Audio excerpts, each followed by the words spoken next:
Rusia logró un récord en producción de aviones Il-70 y 6 MD-90A y planea aumentarla 2 veces y media.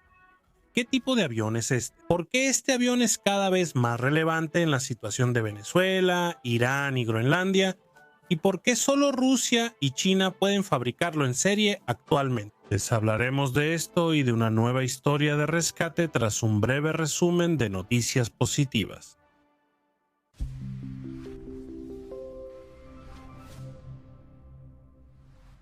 Rusia por primera vez monitoreó la Antártida con un dron usando un canal de comunicación más allá del horizonte a unos 14.000 kilómetros. Iniciaron las pruebas del primer tren subterráneo sin conductor en Rusia.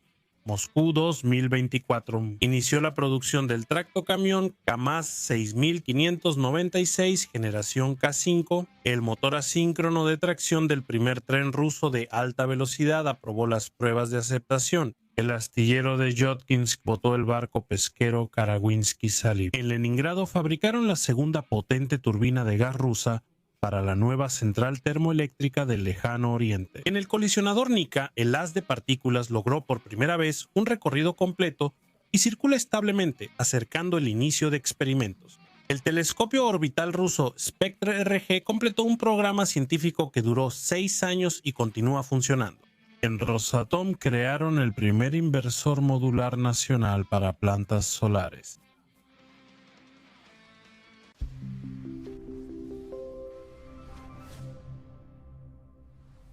En 1963, los estadounidenses presentaron el primer avión de transporte militar de largo alcance con motores turborreactores, el Lockheed C-141 Starlifter. Fue creado para poder realizar vuelos sin escalas desde la costa oeste hasta el sudeste asiático, donde los estadounidenses se apresuraban a detener la expansión del comunismo, ya para 1965.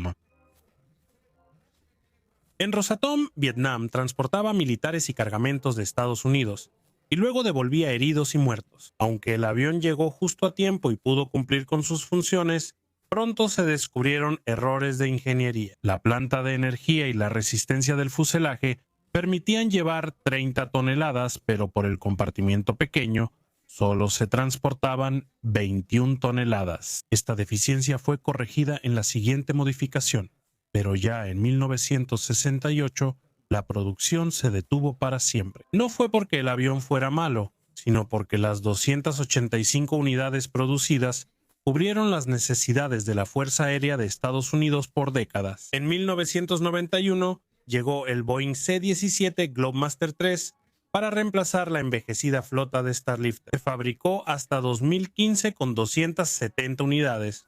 Actualmente en Estados Unidos ya no se producen aviones de este tipo. En la Unión Soviética, en los 60, se tomaron en serio crear el Starlifter. Nuestra respuesta ya estaba lista. En 1971, ese avión fue el Il-76.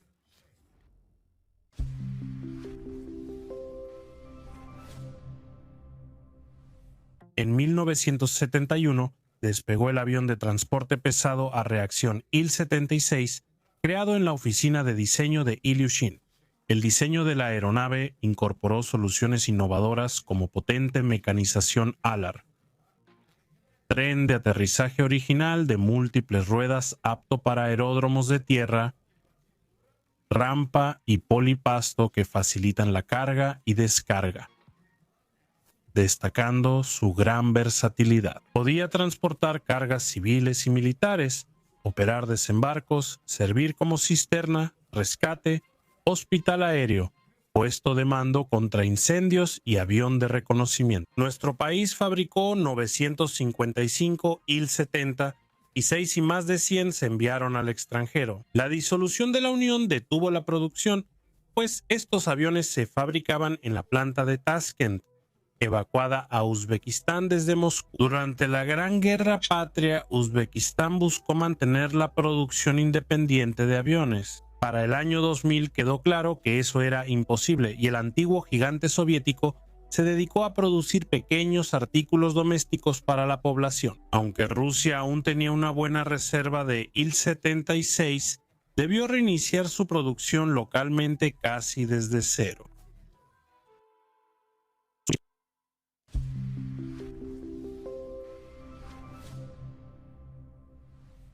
La producción del Il-76 se inició en la fábrica de aviones de Ulyanovsk el 22 de septiembre de 2012. El modernizado Il-76 MD-90A ensamblado allí hizo su primer vuelo. Se mejoró la estructura, ala y sección central modernizadas, tren de aterrizaje reforzado, nueva aviónica, navegación y motores, PS-90A-76. Esto permitió aumentar el alcance de vuelo y la carga transportada, mejorar la precisión del avión, la conducción y el lanzamiento de paracaidistas, así como la calidad de la comunicación por radio.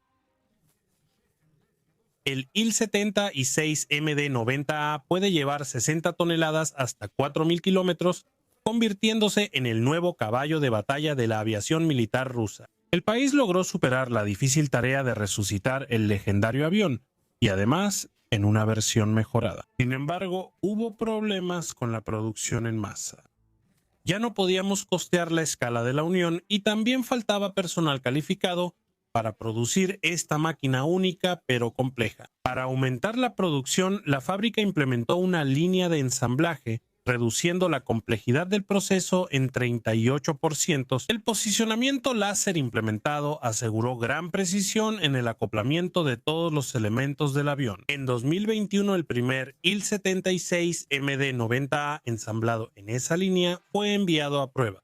En 2022 creció la demanda de nuevas máquinas en las Fuerzas Armadas, pero también se agravó la escasez de personal, pues los profesionales eran requeridos en otras empresas. Sin embargo, desde 2023 comenzamos a producir 6 de estos aviones al año y en el pasado 2025 por primera vez fabricamos un récord de 7. En el actual 2026 vamos a producir 10 y a partir de 2028 la fábrica de aviones alcanzará el nivel requerido de 18 aviones por año. Aunque parezca poco, actualmente solo nosotros y China producimos este tipo de productos en el mundo. Estos son sus volúmenes.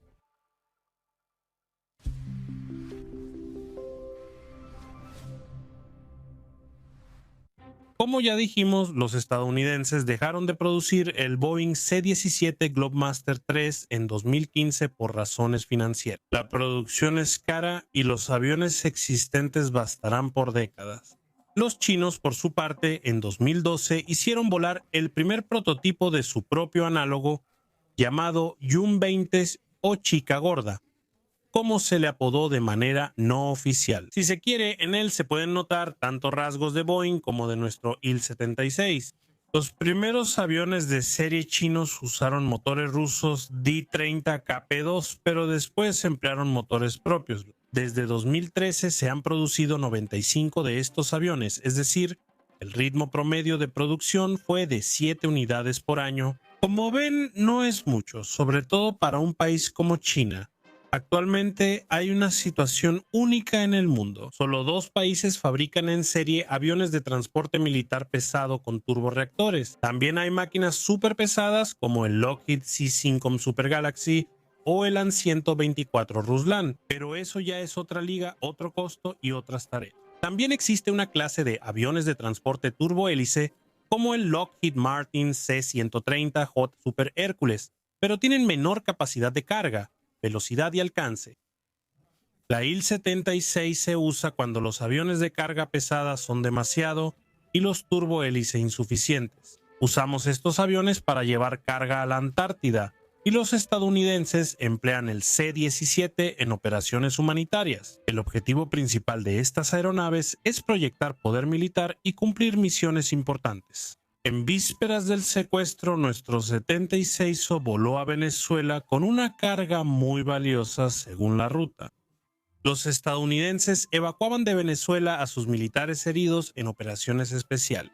Se observan vuelos bastante regulares de nuestros aviones a Irán. Sin hablar de tareas en el conflicto actual, los chinos crearon su propia Chica Robusta para proyectar poder en Asia-Pacífico. Y dado que el mundo hoy ha entrado en una fase de otra transformación dolorosa y rápida, habrá cada vez más tareas para las aeronaves de la clase Il-76.